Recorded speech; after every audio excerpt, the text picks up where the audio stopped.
Well, it's a big day in Pakistan tomorrow. President Musharraf will finally step down as army chief and hand over to his deputy General Kiani.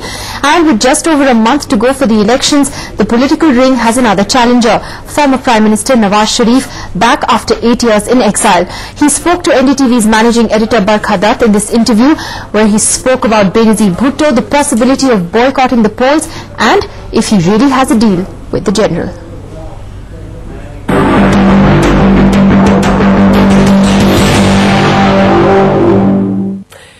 Well, he's being described as the second challenger, the wild card that could upset all of Pervez Musharraf's calculations for what should happen next in Pakistan.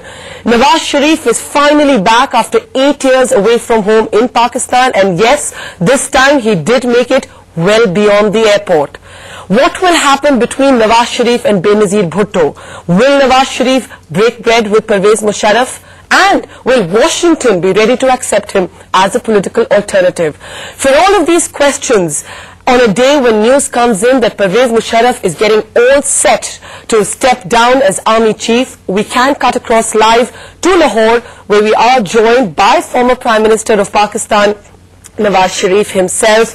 Mr. Sharif, it's a pleasure to actually be able to interview you in Lahore. I remember meeting you last in Dubai when your political future seemed so uncertain. Let me ask you, how does it feel to be back home? Well, it's nice to hear your voice once again, Barkha. And I've gone through, as you know, a lot of ups and downs ever since we met in Dubai. So I finally made it, and I'm in Lahore now. Well, I think we were all waiting to watch whether this time at least you wouldn't just be stopped at the airport gates. But more seriously, Sharif Saab, there has been a lot of speculation that your return has been enabled, of course, with the help of the Saudi king, but also because there's some sort of covert peacemaking moves taking place between you and Pervez Musharraf. Well, I think these are all speculations, and I reject these speculations because Mr. Musharraf, sorry, I have a bad throat. I've been, you see, speaking all over here in Lahore, at different places, so please excuse me for my throat.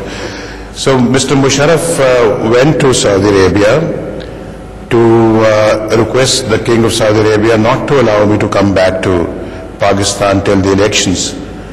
But I think the King of Saudi Arabia said it very clearly that Mr. Nawaz Sharif has a role in Pakistan and he cannot be denied his role. He being one of the major players and having won the elections twice in the country and being Prime Minister of the country twice.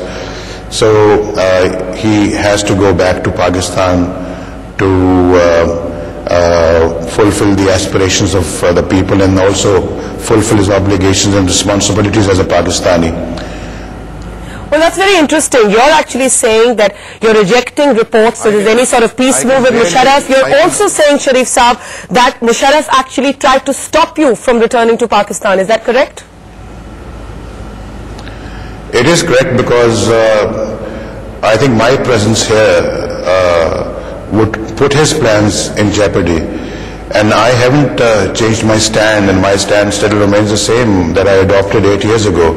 As I told you in Dubai, there is not a slightest change of a full stop or a comma in my stand. And I think this is the stand that every Pakistani needs to take.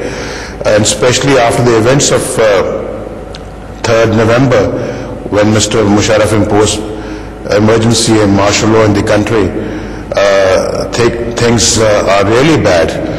You see, we are today in the election campaign. I just had less than 24 hours to file my nomination papers, and now I went to see Mr. Etazaz Ahsan at his home today and found out that I can't meet him because he was under house arrest. His wife told me that he can't see you because he's in a lockup here. So how do you conduct an election campaign just about 3 or 4 weeks before the elections, if this is a state of affairs? The judiciary, of course, owes its allegiance to Mr. Musharraf and not to the state of Pakistan. The Election Commission is not independent, and the opposition, the civil society and the lawyers are still behind the bars. So I think it's a very precarious and a difficult situation that is prevailing here, and I think it's not at all conducive to a free, fair and transparent elections.